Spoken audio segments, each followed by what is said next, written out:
کہ ماں باپ تجھے حکم دیں کہ تو میرے خلاف چلے یا شرک کرے، پھر تم نے ان کا کہنا نہیں ماننا، لیکن ساتھ ہی فرمایا دنیا میں معروف طریقے سے ان کے ساتھ چلنا ہے۔ معروف طریقہ یہ ہے کہ ان کے کھانے پینے کا خیال رکھنا، ان کے رہائش کے پوائنٹ آف ویو سے جو مسائل ہیں انہیں ایڈریس کرنا، بیمار ہو جائیں تو ان کی دیکھ بھال کرنا، یہ دنیا میں معروف طریقے سے چلنا ہے۔ حتیٰ کہ بخاری مسلم میں حدیث ہے، اسماء بنت ابی بکر جو حضرت ابو بکر کی بیٹی ہیں بڑی، ان کی والدہ مشرکہ تھیں اور وہ ملنے کے لیے آیا کرتی تھی۔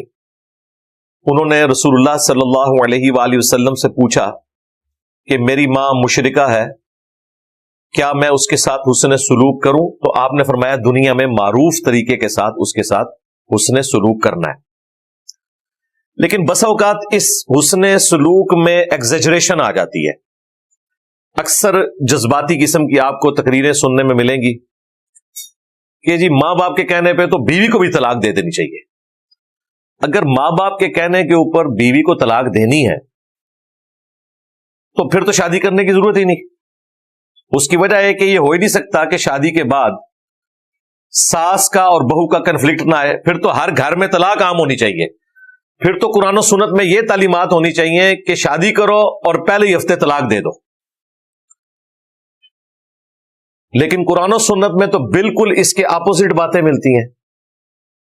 اس کا مطلب یہ ہے کہ یہ چند ایک جعلی روایتوں سے بعض لوگوں نے جو مسائل اخذ کیے یا اکا دکا جو صحیح روایتیں بھی ہیں، وہ روایتیں بھی وحی کی تائید کے ساتھ ہیں۔ جس طرح عبداللہ ابن عمر کے بارے میں آتا ہے کہ ان کی بیوی کے ساتھ حضرت عمر کا کنفلکٹ تھا اور انہوں نے کہا اسے طلاق دے دو، انہوں نے نہیں دی، نبی الاسلام کے پاس آئے تو نبی الاسلام نے کہا کہ ٹھیک ہے تم طلاق دے دو۔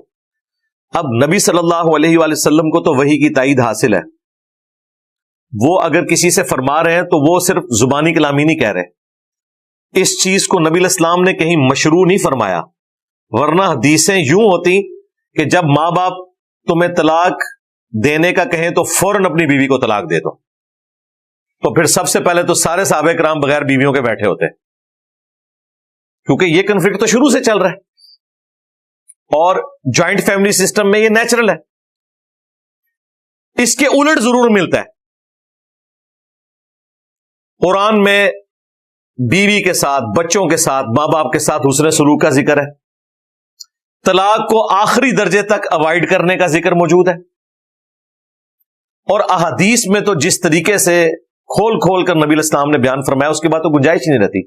بخاری مسلم میں حدیث ہے، عورت مرد کی ٹیڑھی پسلی سے پیدا ہوئی ہے، اسے سیدھا کرنے کی کوشش نہ کرو ورنہ اسے توڑ بیٹھو گے، اور اسے طلاق دینا اسے توڑنا ہے۔ اس کا مطلب ہے نبی الاسلام نے کہا کہ نہیں توڑنا اسے، اس میں الفاظ ہے اس سے نفع حاصل کرو، اسے سیدھا کرنے کی کوشش نہ کرو، یعنی توڑنے کی کوشش نہ کرو، یعنی کہ طلاق دینے کی کوشش نہ کرو۔ یہ حدیث بخاری میں بھی ہے، مسلم میں بھی۔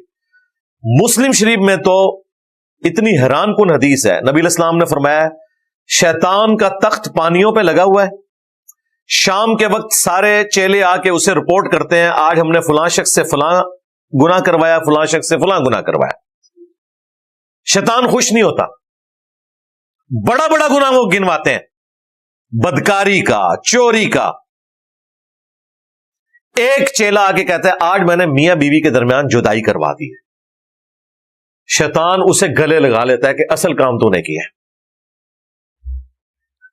اس حدیث کی روشنی میں کیا یہ بات فٹ ان بیٹھتی ہے کہ ماں باپ کے کہنے پہ بیوی کو طلاق دے دی جائے؟ اسلام تو کہتا ہے جینوئن ریزن بھی ہو تب بھی آپ نے طلاق کو اوائڈ کرنا ہے۔ قرآن میں آیا کہ اگر عورت بے حیائی کرے تو سب سے پہلے اسے بستر سے الگ کرو، اس سے بڑی تو کوئی بات نہیں ہو سکتی، سورۃ النساء میں۔ پھر بھی صحیح روش اختیار نہ کرے تو اسے مارو، وہ بھی وحشیوں کی طرح نہیں مارنا، صرف چھوٹے بچوں کو جس طرح ڈانٹ ڈپٹ کی جاتی ہے اس میں بھی چہرے پہ مارنے سے منع کیا، ہڈی پسلی توڑنے سے منع کیا، ایک سازش کے طور پہ۔ اس سے بڑی کیا چیز ہو سکتی تھی؟ نبی علیہ السلام نے منع فرمایا. صحیح مسلم میں حدیث ہے کوئی بھی مؤمن اپنی مؤمنہ بیوی سے بغض نہ رکھے. صحیح مسلم میں ایک اور حدیث ہے دنیا برتنے کی جگہ ہے اور سب سے بہترین اگر کوئی متاع ہے دنیا کا تو نیک بیوی ہے. بخاری اور مسلم دونوں میں حدیث ہے میں اپنے بعد تمہارے لیے سب سے بڑی آزمائش تمہاری عورتیں چھوڑ کر جا رہا ہوں. یعنی ان کے ساتھ حسن سلوک کرنا ہے، یہ تمہاری ذمہ داری ہے.